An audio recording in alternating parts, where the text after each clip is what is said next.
بالهدى ودين الحق ليظهره على الدين كله ولو كره الكافرون أشهد أن لا إله إلا الله وحده لا شريك له وأشهد أن محمدا عبده ورسوله صلوات الله وسلامه على هذا النبي الكريم وإمام المتقين وقائد الدعاة المجاهدين وعلى آله وأصحابه أجمعين اللهم علمنا ما جهلنا وانفعنا بما علمتنا واجعلنا من المخلصين وصلى الله على سيدنا محمد وعلى آله وبارك وسلم والحمد لله رب العالمين أما بعد. Seperti biasa tuan-tuan, terlebih dahulu marilah sama-sama kita menyatakan setinggi-tinggi kesyukuran kehadirat Allah Subhanahu wa taala kerana dengan limpah kurniaannya kita diberi kesempatan, peluang dan kekuatan oleh Allah Subhanahu wa taala untuk kita meneruskan perbincangan kita berkaitan dengan sistem muamalat ataupun sistem jual beli di dalam syariat Nabi kita ataupun dalam mazhab kita. Kita akan masuk tajuk yang ketiga daripada sistem jual beli, iaitu khiyar ataupun dipanggil hukum khiyar ataupun syariat khiyar. Khiyar ini seperti mana kita sebut tuan-puan, hari ini hampir pupuslah, tidak ada lagi, jarang-jarang diimplement dalam sistem jual beli. Jarang mana-mana peniaga ini menawarkan khiyar. Walaupun dah tidak ada lagi dalam sistem jual beli, tapi hukum tetap ada, hukum tetap ada sampai kiamat. Sebab itu kita baca juga. Okey, khiyar ini dalam mazhab kita tu pun ada tiga, berbeza mazhab lain. Mazhab Maliki dia ada dua saja. Kalau hari ini tuan-tuan mudah nak fahamnya, ada juga setengah syarikat atau setengah peniaga dia menawarkan jaminan pulangan wang, dipanggil money back guarantee. Sebenarnya jaminan pulangan wang itu termasuk di dalam peruntukan khiyar dalam sistem jual beli. Cuma jaminan pulang balik duit ini dia tak termasuk di dalam khiyar syarak dan khiyar majlis. Kalau tengok peruntukan mazhab kita, dia termasuk di dalam khiyar aib yang kita akan bincangkan datang. Malam ini kita nak habiskan khiyar yang kedua. Khiyar yang pertamanya ialah khiyar majlis. Khiyar ini pilihan sama ada kita nak cancel barangan kita, nak ambil duit balik, ataupun kita nak teruskan. Itu dipanggil khiyar. Pilihan yang syarat peruntukan dalam sistem jual beli. Memang ada peruntukan dalam perlembagaan jual beli kita, dalam perlembagaan Islam. Jadi khiyar ini pertama kita dah bahas, kita dah bincang, berlaku di dalam majlis jual beli. Belum berpisah dengan cashier lagi, belum berpisah dengan peniaga lagi. Ada tawaran syarat beri kepada kedua-dua ini, sama ada nak kira jadi, masing-masing kira okey, confirm, ataupun boleh mana-mana satu daripada dua itu, ataupun kedua-duanya boleh dia nak cancel balik. Setelah mana dia nak bayar. Bukan belum bayar tak jadi isu pun, memang letak atas rak balik. Sampai kira-kira lebih bajet, masuk troli, kira-kira lebih bajet. Duit tak cukup, hantar balik atas rak. Itu biasa saja, itu bukan khiyar. Itu belum bayar lagi. Ini dah bayar semua dah. Lepas nak bayar tu masih duduk tak berpisah lagi, belum sampai ke kereta lagi, belum berpisah dengan cashier. Boleh kita nak cancel, boleh. Kalau dia tak bagi cancel, haram. Contoh peniaga kata, tak boleh lah, dah bayar lah, kami tak ada sistem bayar balik, pulang balik. Kira dah panggil pun dah bayar, dah scan siap bayar semua, tak boleh hantar balik. Haram kata peniaga. Haram kata peniaga, dia panggil tak memberi hak kepada penjual, kerana hak itu diberi oleh syarak. Hak itu diberi oleh syarak, dipanggil khiyar majlis. Kalau masih berada dalam majlis itu, syarak memperuntukkan kedua-dua ini boleh memilih untuk cancel ataupun untuk jadi. Baik, yang kedua yang nak sambung malam ni, nama dia ialah khiyar syarak. Ini kena pilih. Khiyar syarak, itu nama dia. Khiyar syarak ini pilihan sama ada jadi ataupun tak jadi, tapi disyaratkan dalam akad. 3 hari saja peruntukan, tak boleh lebih. Kurang okey, tapi lebih tak boleh. 4 hari tak boleh, 3 hari setengah tak boleh. Dia peruntukan syarak setakat 3 hari. Dalam tempoh 3 hari itu, kedua-dua ni boleh pilih sama ada nak kira jadi jual beli ataupun nak cancel, pulang balik duit. Kenapa? Tak ada, bukan kerana rosak. Itu hari ketiga, kerana dia kerana barang itu tak sesuai ataupun barang itu berlaku kerosakan, kecacatan. Bukan, kerana memang dia tak jadi. Bertukar fikiran, tak jadi beli barang ni ataupun nak guna duit balik. Memang dia nak barang ni, cuma kebetulan terdesak nak guna duit balik, boleh hantar. Haram ke atas peniaga, dia tak nak balik, tak nak bagi balik duit sekiranya pembeli memilih khiyar syarak. Bila nak pilih ni? Kita dah faham minggu lepas. Pilih ni ada 2 tempat saja. Kalau terlepas 2 tempat, memang out lah, memang tak ada lah, tak ada peluang lah. Tempat pertama dalam majlis, dalam akad. Dalam akad, saya beli kereta ini dengan harga 90,000 dan di belakang tambah, dan saya memilih khiyar syarat 3 hari. Kena tambah, kena sebut berapa hari. Kalau sebut 4 hari, batal. Kena sebut 3 ataupun tak sampai 3. Tapi kalau dia sebut khiyar syarat saja, tak sah. Dia kena sebut peruntukan 3 ataupun 2 ataupun 1. Dia boleh pilih 1 hari boleh, 2 hari boleh, 3 boleh. Lebih terbatal. Baik. Tempat yang kedua, dia terlepas masa akad jual beli kereta, kenderaan, makanan dan sebagainya, terlepas. Terlupa. Tempat yang kedua, dia boleh pilih khiyar syarak dalam majlis, belum berpisah lagi. 2-3 minit duk sembang dengan peniaga, belum berpisah, sambil-sambil duk sembang, boleh dia pilih khiyar walaupun dah lepas. Belum berpisah, contohnya dah sembang sampai 2-3 minit, belum berpisah, dia pun cakap, saya pilih khiyar 3 hari lah, kalau jadi, kalau tak jadi dalam tempoh 3 hari ni, saya akan hantar balik kenderaan ini, ataupun saya hantar balik barang yang kita beli ni. Boleh. Itu tempat kita memilih khiyar syarak. Kalau tidak lupa dalam akad, boleh pilih dalam majlis. Baik, settle. Kita nak tengok pula tajuk malam ni, qala al-musannif rahimahullahu ta'ala, iaitu maka barang jualan atau benefit itu dalam masa tempoh khiyar. Kita nak tengok dalam tempoh 3 hari. Kalau dia pilih khiyar, ni cerita orang pilih khiyar lah. Kalau tak pilih khiyar, tak ada masalah apa pun. Tak pilih khiyar, tak boleh cancel lah, itu saja. Tak boleh khiyar, dia tak boleh cancel barang dia, kira jadi. Kalau dia pilih khiyar dalam tempoh 3 hari itu, kita nak tengok siapa milik barang tu. Kalau cancel, milik siapa? Contohlah tuan-puan, contoh kita nak tahu isu ini perbincangan berkaitan dengan kes dalam peraturan. Contoh kita beli, kita panggil apa? Beli kenderaan. Sama je beli apa pun. Beli kenderaan. Dalam tempoh 3 hari itu, kita dah naik kenderaan itu. Kita naik, kita guna. Tiba-tiba, hari ketiga belum habis, kita nak cancel. Apabila kita nak cancel, isu dia timbul kalau kita panggil apa, kalau peniaga ni sue di mahkamah, maka ada peruntukan. Okey, 3 hari dia guna duit, dia guna motor kita, tiba-tiba dia nak hantar balik. Adakah kena bayar benefit sewa tadi? Adakah dia boleh cah, you kena bayar sewa sebab you dah guna saya punya kenderaan 3 hari, sebab tak jadi beli. Sebab tu kita nak tahu milik siapa. Kalau dalam tempoh 3 hari itu milik pembeli, maka pembeli hantar balik, tak perlu bayar.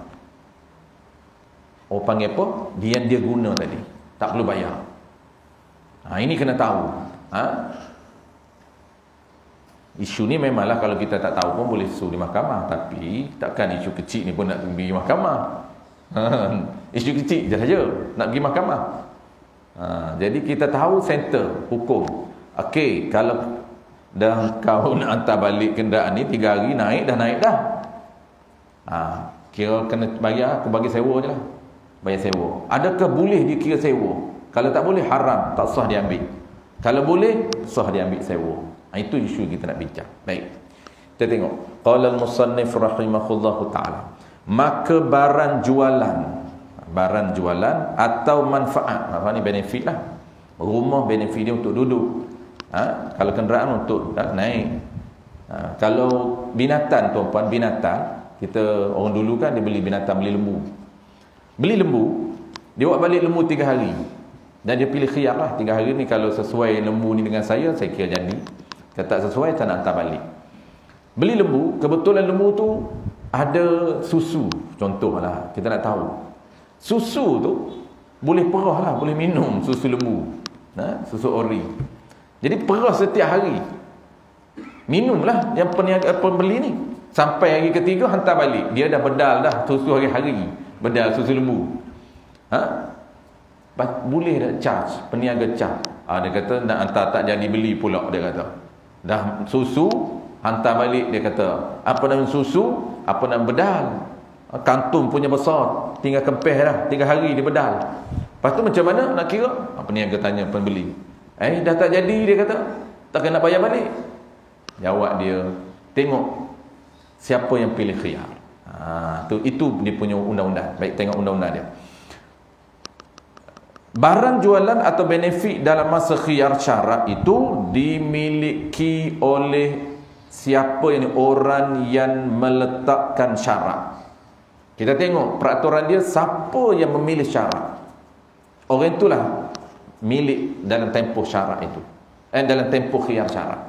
Dimiliki oleh orang yang meletakkan syarat, yang memilih syarat, memilih khiyar syarat 3 hari. Sama ada umum, takmim, sama ada yang memilih itu penjual atau pembeli. Kalau pembeli pilih, maka tempoh 3 hari itu milik dia.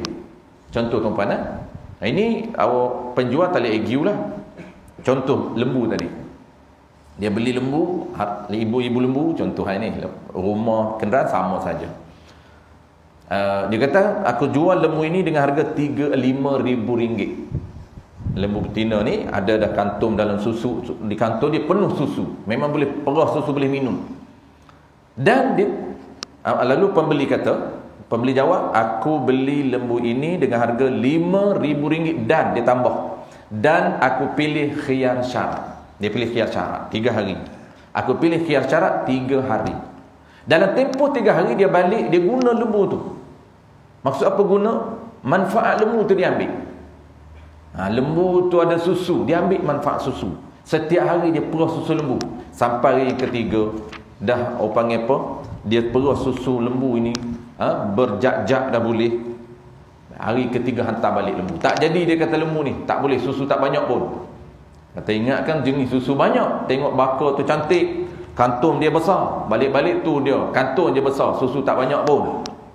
Tak jadi beli, hantar balik. Susu dia dah berdarah. Jawab dia, adakah dia wajib peniaga minta balik susu ataupun bayar balik lah? Bukan nak refund susu, bayar balik.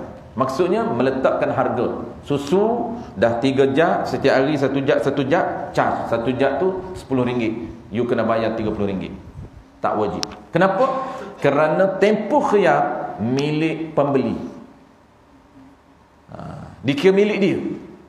Walaupun kena hantar balik duit yang dia bayar tadi. Tapi dikira milik dia. Ini peraturannya begitu. Maka tak wajib dia hantar balik susu dan dia bayar balik susu, tak wajib. Kenapa? Kerana memang dia pilih khiyar daripada awal. Sebab tu kalau orang yang tahu tuan-puan undang-undang, dia akan pilih khiyar. Tak jadi apa-apa, dia dah guna, tak perlu, tak bayar balik.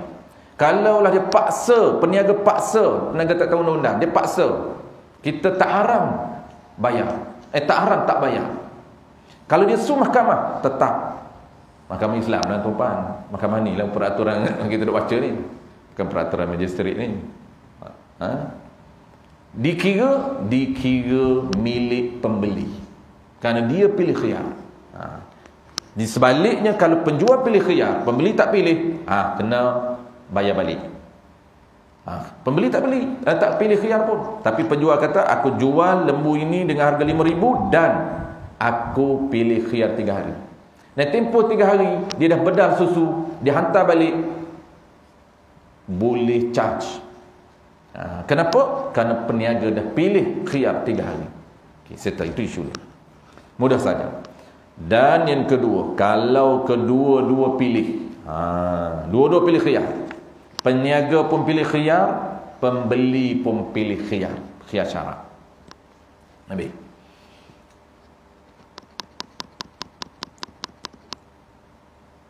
Tetapi jika kedua-duanya sekali membuat syarat ni, meletakkan syarat ataupun memilih khiyar syarat,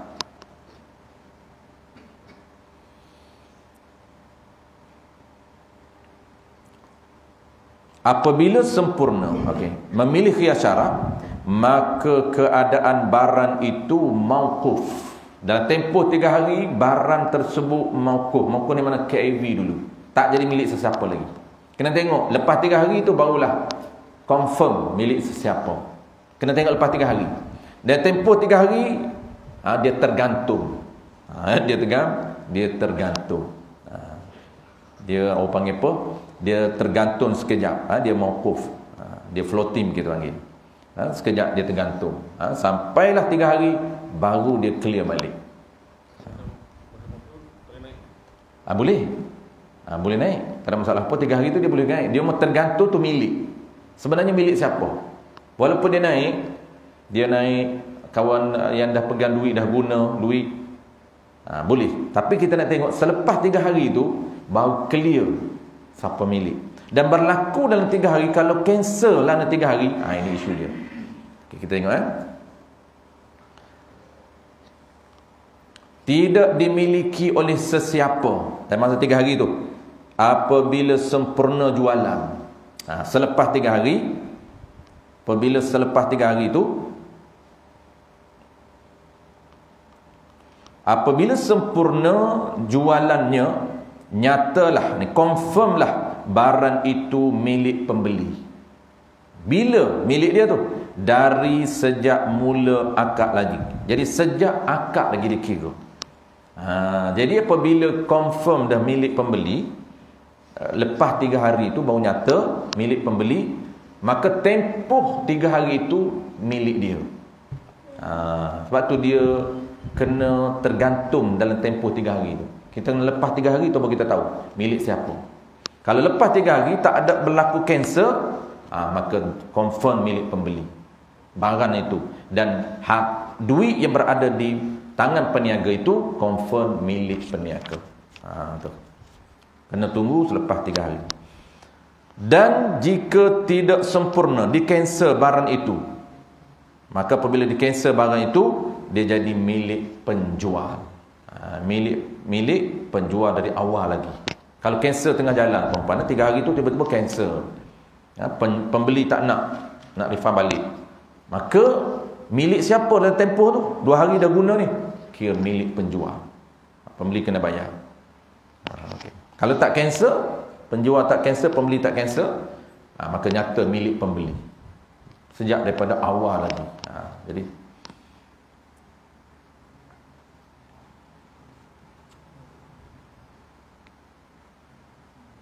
habis tuan-tuan. Ini jangan berlaku tuan-tuan. Nanti last sekali baru kita cerita yang biasa berlaku hari ini. Cuma peniaga hari ini ataupun pasaraya dan syarikat hari ini tak banyaklah apply. Iaitu dipanggil khiyar aib. Khiyar aib ni ada setengah-setengah syarikat tuan-tuan, setengah peniaga, setengah pasaraya dia implement juga. Dia panggil khiyar aib. Damage ataupun rosak barang dia kita boleh refund balik. Tapi dia kata kalau tak ada resit tak terima lah. Itu pun tak ikut peraturan jugalah. Kita mengikut peraturan dia lah. Bukan ikut peraturan Islam. Itulah sekali. Baik. Satu lagi settle dah tuan-puan. Itu dia punya hukum. Kita dah tahu bagaimana hukum milik dalam tempoh khiyar. Kita nak tengok seterusnya, hukum seterusnya, iaitu cara. Dia panggil cara cancel. Ada 2 cara cancel tuan-tuan. Cara kita nak orang panggil pun nak cancel jual beli. Pertama, cancel dengan lafaz. Yang keduanya, kita cancel dengan perbuatan. Cancel dengan perbuatan, jangan berlaku, tapi ada. Qala al-musannif rahimahullahu ta'ala, hasilah cancel. Cancel tu bahasa Inggeris tu apa? Tapi dia Jawi kan. Orang dulu kan tu apa? Dia pengaruh semua, Arab pengaruh, Inggeris pengaruh. Qaf nun sin ya lam. Cancel. Berbaris tu pun jadi tak betul lah. Cancel. Maksudnya cancel lah, bahasa Inggeris. Hasilah cancel jual dalam masa khiyar. Macam Kelantan tu apa? Banyak bahasa Inggeris orang Kelantan. Orang tua-tua dulu lagi banyak. Sekarang ni dah modern sikit. Macam orang dulu, orang tua, dia tak panggil buku tu apa, orang Kelantan, dia panggil book. Tapi Inggeris Kelantan lah. Orang Inggeris pun tak faham. Kalau orang Kelantan cakap dengan orang Mak Saleh pun pening. Main book apa dia kata? Hilang dah book K tu hilang dah, makhraj tu. Jadi book. Dia tak panggil buku. Jadi budak-budak moden hari ni dah panggil buku lah. Kalau dulu panggil book. Dia tak ada buku, tak ada, dia tak kenal buku. Minta duit, mak beli book. Kata minta duit, mak nak beli apa? Beli buku. Apa buku? Book lah. Oh, book. Macam rubber kan. Orang Kelantan panggil rubber. Rubber. Pemadam tu kan. Dia tak ada pemadam di Kelantan, tak ada pemadam. Dia ada roba. Tapi bahasa dia lah. Bahasa Kelantan lah, roba. Satu lagi bahasa Arab. Cakap Arab pun banyak Kelantan. Antara popular bahasa Arabnya, banyaklah Arab di Kelantan ni. Antara popularnya ialah royak. Royak tuan-tuan, tolong royak ke dia tak? Naqal pun bahasa Arab. Royak di mananya story lah, storytelling, penceritaan. Royak ni asal daripada riwayatun. Riwayat. Kan hadis ini diriwayatkan daripada an tu periwayat. Hadis ini diceritakan oleh Ibnu Abbas. Hadis ini diroyak oleh Ibnu Abbas. Orang Kelantan panggil royak. Cuba royak sikit. Cuba riwayat sedikit. Maksud cuba cerita sikit asal usul dari mana. Dia suruh kita cerita. Itu dia panggil royak. Dia pun tak tahu Arab tu. Orang Kelantan pun tak tahu dia cakap Arab. Royak. Okey. Hasilah cancel jual dalam masa khiyar itu dengan katanya. Baik, cara pertama, dia ada dua cara cancel. Cancel jual beli. Pertamanya cancel dengan perkataan. Saya nak hantar balik. Itu cancel. Okey, macam mana dengan perkataan? Dengan katanya, kata penjual, kata pembeli. Saya jualan ini, katanya, saya cancelkan jualan ini. Ini lafaz soreh. Saya cancelkan jualan ini. Dalam bahasa Arab dia panggil saya pasahkan jualan ini. Saya batalkan jualan ini. Saya cancel jualan ini. Itu dia panggil lafaz yang jelas, lafaz yang soreh. Dan tetap jadi jual dengan katanya saya luluskan jualan ini. Ini dia nak meneruskan jualan. Dia nak kira, dia tak nak pilih cancel. Dalam masa 3 hari tu dia kata saya cancel. Okey, jadi cancel. Kalaulah dia pilih nak terus, dia kata saya kira jadi. Ataupun di bahasa lain, saya luluskan jualan ini. Masa lulus ni saya kira jadi, saya kira confirm. Lulus ni dia terjemah daripada bahasa Arab, ijazah. Ijazatun. Ijazah ni mana lulus lah, ijazah. Atau saya teruskan dia, saya teruskan jualan ini. Atau saya lazimkan, saya tetapkan jualan ini. Tetap ni bahasa kita dia panggil saya confirm. Lazim dalam bahasa Arab, bahasa Inggeris confirm. Habis, itu dengan perkataan. Ada satu lagi tuan-tuan yang jangan-jangan kita berlaku, iaitu dia panggil cancel dengan perbuatan. Mulut tak cakap apa, tapi dia buat. Dikira cancel barang tersebut. Mana contoh? Ni banyak. Hasil, yang ni jadi. Hasil ni bahasa Arab. Walhasilun ni bahasa Melayu dia panggil, bahasa Inggeris panggil conclusion. Orang Arab panggil walhasilun. Konklusinya ataupun kesimpulannya ataupun jadilah, berlaku juga cancel dengan perbuatan. Berlaku juga cancel dengan perbuatan. Macam mana perbuatan cancel? Dikira dia batal jual beli itu. Dikira batal jual beli itu. Seperti disetubuhi. Dia tak cakap pun dia cancel jual beli ni, tapi dia jimok ataupun dia setubuh. Ini isu apa?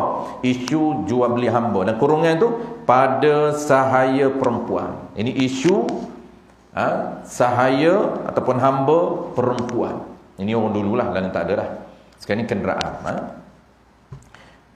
Kalaulah dia beli perempuan ataupun dia jual perempuan, contohnya dia jual hamba. Hamba ni boleh dijual, boleh dijual beli. Kita dah pernah belajar ada bab jual beli hamba. Seekor hamba kita nak jual. Kita jual, kemudian kita pilih khiyar. Contohlah saya jual seekor hamba ini, harga dia 30,000. Hamba dia mahal tuan. Hamba tak ada lah, tak main kata-kata ni. Hak tua je, kalau 2-3 ribu tu hak tua. Hak pencen, hamba dah pencen 2-3 ribu lah. Tu pun tak ada ratus. Memang. Apa nama tu? Hampir boleh jual tak laku. Tak ingat lah. Ada pira boleh jual tak laku. Yang tu tak laku tu. Tua sangat. Dia terpaksa tutup muka. Kalau tengok muka orang tak beli. Dan tak sah jual beli hamba tutup muka. Tengok pira beli. Apabila orang nak tengok hamba, dia buka muka. Itu cara sebenar. Itu dia panggil jual pira beli, nak tunjuk peraturan jual beli hamba secara visual. Tanpa dia cerita pun hukum, tapi melalui storytelling, dia panggil melalui penceritaan, melalui video visual kita tengok. Sebenarnya itu betul cara dia jual, itu konsep yang betul. Dia buat jual hamba itu kena buka, kena tengok, tapi dia tak buka semua. Kenapa? Kerana aurah tak boleh tengok. Aurah tak boleh tengok. Hanya boleh tengok muka hamba. Kalau kita nak beli perempuan, muka dan tangan. Macam kita nak tengok perempuan yang nak bertunang. Bila kita boleh tengok? Selepas akad jual beli. Akad jual beli, kita boleh tengok semua badan dia. Hamba perempuan. Lelaki tak jadi isu lah. Kalau hamba perempuan, semua badan boleh tengok. Dia status hamba perempuan seperti isteri. Kalaulah hamba itu bukan isteri orang. Kalau dia ni anak daga ataupun janda, boleh tengok semua badan macam isteri. Tapi kalau hamba isteri orang, tak boleh tengok. Macam muka saja. Tapi boleh beli. Walaupun dia isteri orang, boleh beli. Cuma peraturan dia tak boleh jima, tak boleh kita tengok aurah dia. Kerana dia isteri orang. Baik, itu peraturan dia. Contohlah kita beli hamba ini, hamba yang bukan isteri orang. Hamba, harga dia kita kata contoh 30,000. Kita pun pilih dan khiyar 3 hari. Belum kita hantar, belum lagi bagi kepada pembeli, dia tempoh 3 hari, pembeli tak datang ambil lagi, kita pun jima. Maka perbuatan jima dia itu dikira cancel jual beli. Tak boleh dah. Dia nak, orang panggil pembeli nak datang ambil balik, tak boleh. Dikira cancel. Maknanya kalau duit telah dibayar, dia kena bagi balik duit. Kalau pembeli belum bayar duit lagi, akad dah, duit belum bayar, tak wajib bayar. Tapi kalau pembeli dah bayar duit kepada peniaga, peniaga kena hantar balik duit tu. Kenapa? Kerana dia jima, hamba dia dikira cancel. Dikira cancel. Habis yang pertama. Tu semuanya teori je tuan-puan. Praktikal tak ada dah hari ni. Kita belajar teori. At least kita tahu hukum. Ini hukum hamba pun tak tahu. Apa dia hamba? Hamba ni hamba. Tu je lah. Apa dia hamba ni? Hamba ni hamba. Tak macam mana? Kalau lebih, itulah orang gaji. Orang gaji lain. Orang gaji bukan hamba. Itu pekerja kita. Hamba bukan pekerja. Dia lain. Satang. Bukan hamba Allah Ta'ala ni. Hamba Allah Ta'ala kita. Ini hamba dengan majikan. Kita majikan. Sayyid. Dia adalah hamba kita. Itu status. Abdul Muttalib, bapa saudara Nabi, hamba tu. Dia hamba kepada Muttalib. Jadi orang dulu banyaklah hamba. Zaman tunggu saya sempat hamba. Zaman tunggu Cik, dia sempat dengan hamba. Ramai tok guru dia dulu, dia kata tok guru bela hamba. Untuk kerja hamba lelaki. Perempuan tak ramai anak lah. Payah nak bela. Sebab bini ramai. Hamba pula ada. Gundik lain. Gundik lain. Istana gundik lain. Dia hamba unlimited. Isteri 4. Hamba tak ada peruntukan. Bukan hamba 4 dah. Hamba dia boleh. Lagi duit banyak, belilah berapa puluh hamba pun. Tak jadi isu. Cuma status dia itu, hukum dia itu sama dengan isteri. Maksud sama ni dari segi aurahnya, dari segi cara jaganya, nafkahnya sama dengan isteri. Kena sediakan tempat tidur, kena sediakan pakaian dia, makan minum dia, tempat tinggal dia, sama dengan isteri. Dan kalau dia tu bukan isteri orang, boleh jimak dia, dapat anak, anak tu jadi tuan. Maksudnya anak itu jadi orang merdeka. Apabila hamba kita dah ada anak, tak boleh jual beli. Dia naik pangkat. Dia naik apa tuan-tuan? Nama dia ialah Amah. Nama dia Ummul Walad. Amah tu orang Indonesia tu kita panggil Amah. Sebenarnya Amah itu adalah hamba. Istilah apa habis dah pening tu apa. Amah tu hamba. Orang gaji dipanggil Amah hari ni. Amah itu hamba. Jadi apabila jadi Ummul Walad, tidak boleh dijual beli. Tak sah jual beli. Dia tunggu untuk merdeka. Kalau tuan dia mati, auto merdeka. Bukan suami dia, dia panggil tuan dia. Tuan dia yang jimak dia melahirkan anak ini, anak itu merdeka. Apabila dia melahirkan orang yang merdeka, maka dia menunggu untuk merdeka. Tunggu apa? Tunggu matinya suami dia. Matinya tuan dia. Mati tuan, auto merdeka. Sebab tu tak sah jual beli. Ummul Walad tu apa? Nama dia Ummul Walad. Dia panggil mak anak. Mak anak. Tu istilah-istilah istilah-istilah lama tu apa? Mak anak. Bukan mak muda lain. Tak bisa dengar mak muda. Mak muda Kelantan. Kelantan ni banyak terpengaruh dengan istilah lama, istilah Islamik yang lama. Mak tu mak apa, Ummul Walad tu mak anak. Mak muda. Mak muda tu isteri muda. Beroi pelak. Dia apabila ada isteri muda, dia panggil mak muda lah. Sebab mak tua, mak dia. Mak ni mak muda. Kenapa mak muda? Isteri muda ayah saya. Itu istilah.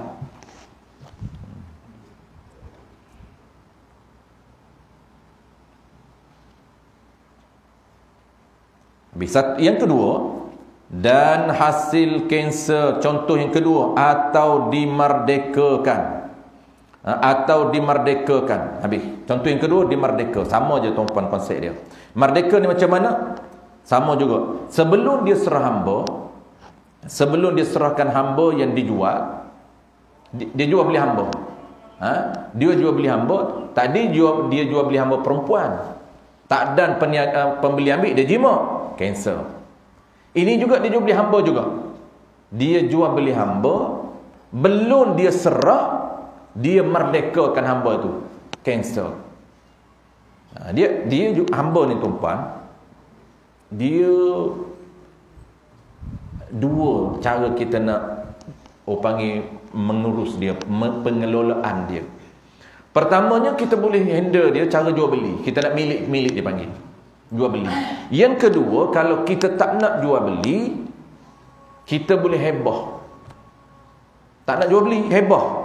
Pindah milik dia panggil. Pindah milik dengan jual beli, pindah milik dengan hebah, pindah milik dengan hadiah. Hamba dia boleh dihadiahkan pada orang, boleh dihebahkan pada orang lain, boleh dijual pada orang lain. Itu hamba. Dan kalaulah kita nak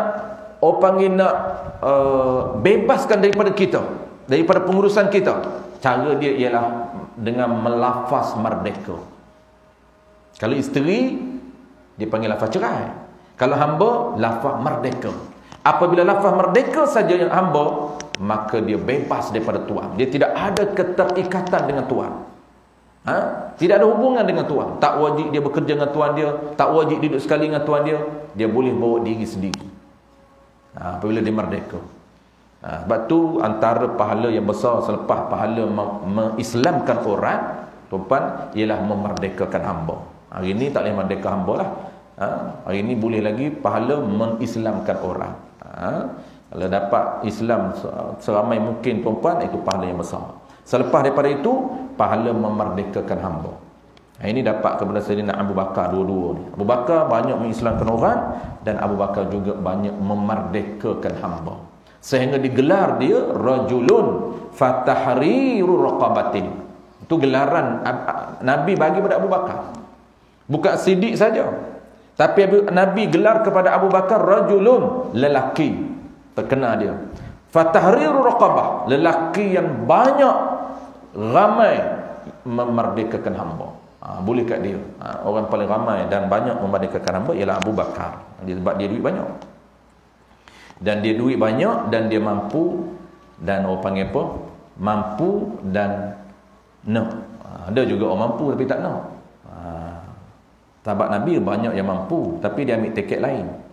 Abdurrahman bin Auf kaya lagi daripada Abu Bakar. Abu Bakar ni kaya, cuma kaya Abdurrahman lagi. Tapi Abdurrahman dia ambil tiket lain, dia ambil support cara lain. Abu Bakar ni dia ambil tiket memerdekakan hamba. Jadi masing-masing ada peranan dalam dakwah gerak kerja Nabi. Abdurrahman bin Auf pula dia support hampir keseluruhan usaha dakwah Nabi. Dia support. Siapa pergi perang, dia yang akan bagi komisen.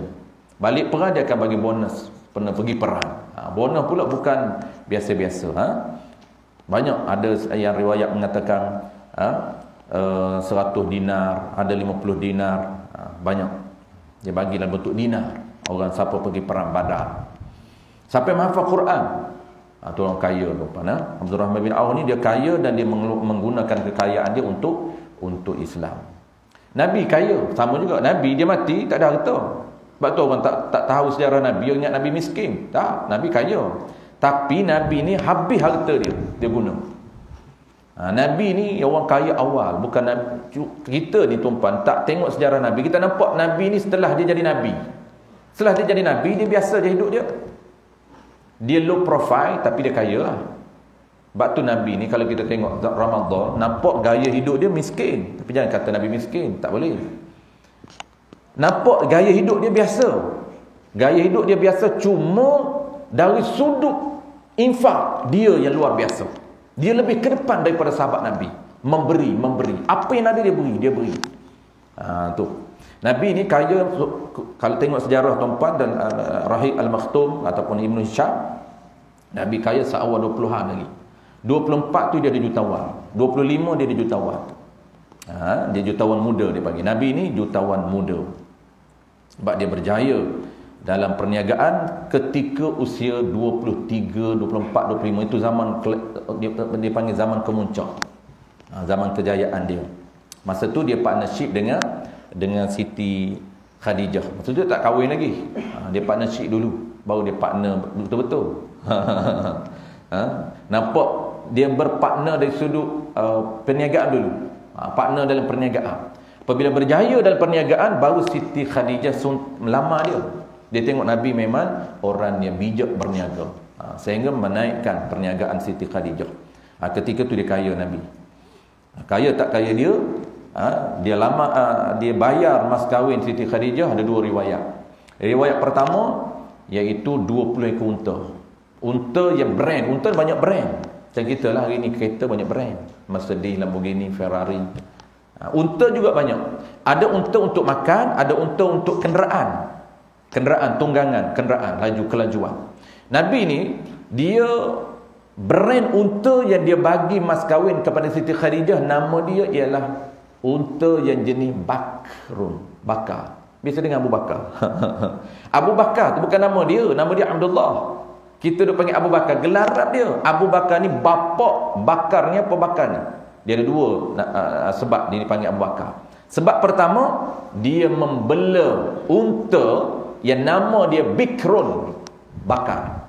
Unta apa ni? Unta muda yang sangat kualiti. Dari segi dagingnya sangat kualiti. Unta muda yang sangat kualiti dari sudut, dia panggil apa? Dari sudut brand, jenisnya. Bakarnya, keturunannya dipanggil Bakar. Nabi dia bela unta yang brand Bakar. Sebab tu nama Abu Bakar, bapa unta. Yang kedua, sebab apa Nabi nama Bakar? Bikrun juga makna lain, anak dara. Unta yang dara, anak dara. Nabi ada anak dara yang special. anak dara Nabi ni sehingga mana jadi isteri anak dara Nabi, anak dara Abu Bakar. Sebab tu Abu Bakar dipanggil Abu Bakrin, bapa anak dara. Kenapa digelar bapa anak dara ni? Kerana anak dara Abu Bakar ini special menjadi isteri Nabi. Itu dua gelaran. Kalau orang tanya kenapa Abu Bakar digelar Abu Bakar, ada dua sebab. Pertama, dia bela unta yang nama Bakar. Yang kedua, dia ada anak dara yang special, dia jadi isteri Nabi, sehingga dipanggil bapa anak dara. Bakar itu unta muda, unta dara lah dia panggil. Nabi bagi unta dara ni tuan-puan. Unta ni mahal. Ulama bincang dia sudut kualiti dia mahal. Masa saya belajar kitab sirah dulu, harga dulu saya belajar, tak ingat 2000 berapa belah saya belajar, 2000 tak ingat 2000 masa saya belajar tu 2015 ke 2000 sebelum 2013 tu saya dah keluar pondok dah. Belum tu lah. Masa tu lebih harga dia tuan, lebih 10,000, 15,000. Maka hari ni kemungkinan besar harga dia hari ni 20k seekor. Bukan hak kita duduk sembelih ya, sampai di Malaysia tu waktu 5,000 je, waktu 7,000 tu bukan jenis bak. Itu yang biasa unta korban tu. Jangan tuan kata saya korban harga 5,000 je, apa jenis unta sampai 20 ni. Kita duduk sembelih tu dia kancil je, bukan Mercedes Lamborghini. Dia unta ni macam brand kereta, kalau tuan nak mudah faham. Nabi ni dia hadiah kepada Abu Bakar, kepada Siti Khadijah 20 ekor unta. Unta yang mana? Yang bak tu. Berkira lah 20 darat 15, dah berapa ratus dah? Berapa ratus ribu. Dan riwayat yang kedua dalam Sahih Muslim, riwayat kedua ini disebut di dalam kitab Rahib Al-Maktum. Riwayat ini disebut oleh Rahib Al-Maktum, kitab sirah, 40 ekor unta. Ini banyak. Ini setengah juta ni. Kalau kalkulit tuan-puan, 40 ekor unta bak ni hampir setengah juta mas kahwin yang dia bagi kepada Siti Khadijah. Sebab tu dia ada jutawan dulu Nabi. Tapi dihidangkan story Nabi. Kenapa? Untuk tohmah dia. Ini kerja orientalis. Dipadamkan sejarah sebenar Nabi. Siapa Nabi, kehebatan dia, bangsawannya dia, tidak diwawarkan. Yang diwawarkan Nabi ni susah, rumahnya kecil, makan pun berapa hari sekali makan. Itu gaya hidup dia. Dia pilih gaya hidup yang susah. Tapi dia kaya. Cuma Nabi, riwayat mengatakan apabila dia dilantik menjadi Rasul, ketika itu ulama tidak menemui fakta dia terlibat secara aktif sebagai peniaga. Tak terlibat aktif. Setelah mana dibangkit menjadi Rasul. Tetapi sebelum dia ditabam menjadi Rasul, dia ditabam menjadi Rasul 40. Sebelum 40, dia aktif sebagai seorang ahli peniaga. Jadi kalau kita nak follow Nabi, kena aktif dulu, baru pasif. Jangan pasif daripada awal lagi. Jadi Nabi dia menikmati income pasif setelah mana dia menjadi Nabi. Tapi dia ada duit lah. Dia kerja apa? Kerana dia kerja daripada awal. 7 tahun dah berniaga dah, 12 tahun dah berniaga dah. 7 tahun tu baru orang bawa, bapak saudara dia bawa, tunjuk cara berniaga. Habis tuan-tuan. Kita ekspreskan, kita dah masuk insya.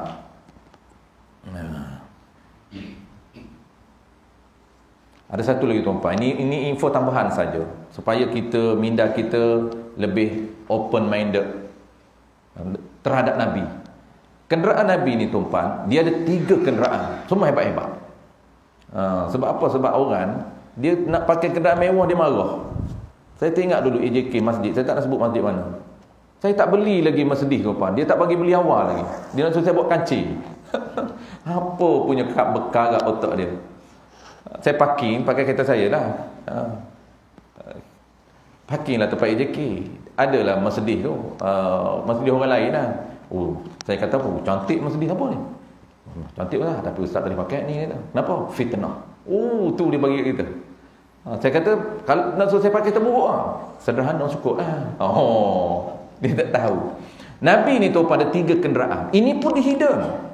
Kenapa dihidang? Dia orang Islam, orang orientalis ni, dia tak nak tengok orang Islam yang kuat.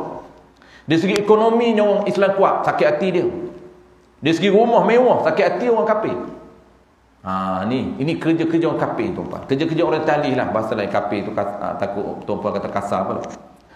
Orientalis. Pertama, nama kenderaan Nabi Qaswa. Ini Nabi dia tak tukar. Dia tak tukar sampai dia mati, Qaswa ni. Qaswa ni tuan-puan, kenderaan unta yang jenis brand nama Qaswa memiliki ciri-ciri kelajuan yang tinggi, dan yang kedua, ciri keduanya adalah ciri yang pintar. Pintar. Dia dua ciri yang ada pada brand Qaswa. Terlaju di Madinah. Nabi pakai kenderaan terlaju di Madinah. Kenderaan inilah dia guna untuk hijrah. Abu Bakar yang beli asalnya. Abu Bakar beli kereta ni, kenderaan ni daripada sahabat lain. Abu Bakar bayar dan Abu Bakar bagi kepada Nabi. Qaswa ni. Maknanya Abu Bakar pilih kenderaan yang canggih, yang mewah untuk dijadikan kenderaan Nabi ketika hijrah. Dan Nabi pakai sampailah dia meninggal. Qaswa ni tuan, nama dia Qaswa. Ciri kelajuan. Unta paling laju di Madinah. Tak boleh challenge Nabi. Bak laju tak boleh challenge. Apa salahnya kita naik kenderaan terlaju? Ni duk naik kenderaan nak sampai ke rumah saya ke sini tu pakai kancing 20 minit. Cuba pakai Ferrari. Sekali tekan tak ada gear. 10 minit tak sampai. Kan cepat tu mengajar. Berhenti je lama tu puan. Mengajar datang cepat. Yang kedua ciri dia tuan-puan, ni ada pada ciri Ferrari dan Mercedes. Ada, saya tak tahulah tuan-puan, saya just Google je. Saya tak pakai Mercedes sebab kita bagi pakai, tak pakai lagi kan. Ciri pintar. Apa dia pintar yang ada pada Qaswa? Qaswa ni tuan-puan, dia boleh interaksi dengan Nabi. Kalau letih dia bercakap kat Nabi. Dia laju tuan-puan. Kalau dia letih, dia binatang, dia bukan enjin. Enjin tak ada letih, dia panas aja enjin. Dia kalau letih, kalau dia tak cukup makan nak rehat apa, dia akan beritahu Nabi. Mana Nabi tahu dia tak cukup rehat. Yang kedua, ada situasi tertentu, kalau Nabi tak nak parking tempat mana-mana, Nabi serah pada dia. Dia parking sendiri. Dia yang memilih. Macam peristiwa hijrah. Hijrah ni tuan-puan, berebut para sahabat Nabi nak supaya Nabi berhenti di rumah masing-masing. Sehingga mana Nabi beri kebijaksanaan kepada unta dia. Dia kata, kamu biarkan unta aku yang memilih rumah mana yang dia akan berhenti. Lalu unta Qaswa ini pilih rumah sahabat Nabi Al-Ayyub Al-Ansari itu. Di situlah Nabi bermalam, dan di situlah Nabi bina Masjid Nabawi. Ini smartnya ataupun pintarnya yang ada pada Nabi. Parking sendiri apa? Macam kita hari ni ya. Ada Mercedes tu semua. Dia akan naik kalau angin kurang ke, dia akan beritahu. Ni angin tak cukup angin. Kita pun isi angin. Semua dia report. Baik, kita akan sambung akan datang tuan-puan. Sambung di mana? Merdeka. Sambung bawah tu. Ataupun dijual, sama je. Ya, saya tak nak terang yang lain tuan-puan. Saya terang dua saja, waqti dan merdeka. Sebab konsep sama. Konsep sama. Atau dijual. Kalau tak ada peniaga ambil, dijual. Cancel juga. Cuma dijual ni saya akan terang akan datang tuan-puan. Sebab dia ada sedikit pendetilan jual ni. Atau dijual, yang lain mudah. Atau disewa, atau dikahwinkan, sama. Tak dan peniaga ambil, dia sewa pada orang lain, sama, dia kira cancel. Tak dan dia pembeli ambil, dia kahwinkan dengan orang lain, hamba dia, sama juga. Atau diwakafkan oleh penjual wakaf, sama juga, hamba dia diwakafkan, ataupun harta dia diwakafkan. Dan tetap jadi beli jika perbuatan itu dilakukan oleh pembeli. Kalau pembeli yang wati, dikira pembeli, confirm lah milik pembeli. Sekiranya dalam masa khiyar barang jualan itu dipamerkan untuk jualan dengan ada izin keduanya, wallahu a'lam. InsyaAllah tuan-tuan, kita akan sambung akan datang. Dan akan datang juga kita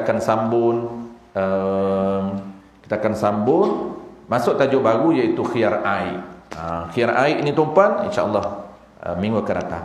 Khiyar aib ini ada beberapa syarikat yang buat khiyar aib, kita akan bincang akan datang. Ada setengah tu apabila damage dia boleh hantar balik. Tu ada syarikat yang mengamalkan khiyar aib. Cuma dia tak tahu money back guarantee dia tawarkan itu, dia tak perasan bahawa itu peruntukan daripada syarak. Baik, sedikit ilam tuan-puan, kita setiap hari Ahad minggu kedua dan Ahad minggu keempat, Ahad minggu kedua dan Ahad minggu keempat kita ada kuliah duha perdana.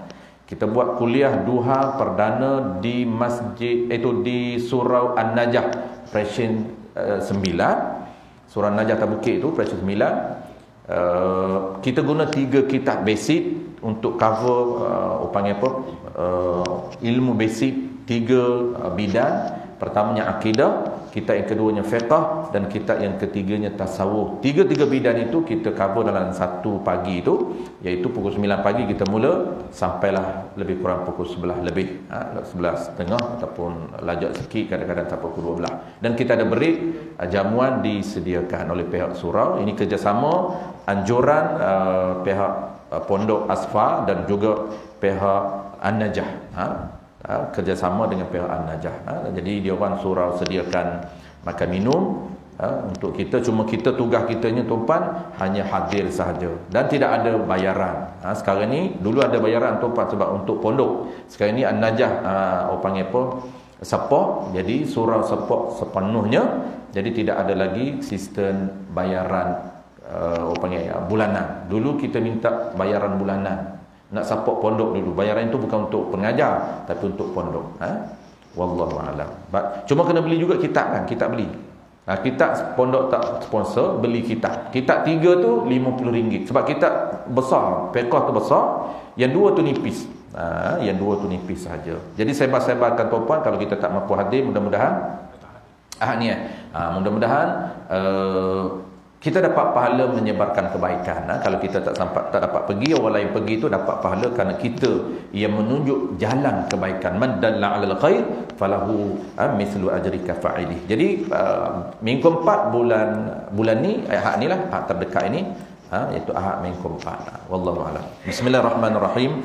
Alhamdulillahirabbil alamin, wassalatu wassalamu ala asyrafil anbiya'i wal mursalin wa ala alihi wa ashabihi ajma'in. Allahumma faqihna fid din wa 'allimna at-ta'wil waj'alna minal ulama'il 'amilin waj'alna minal mukhlisin wa sallallahu ala sayyidina Muhammad wa ala alihi wa baraka wasallam walhamdulillahi rabbil alamin.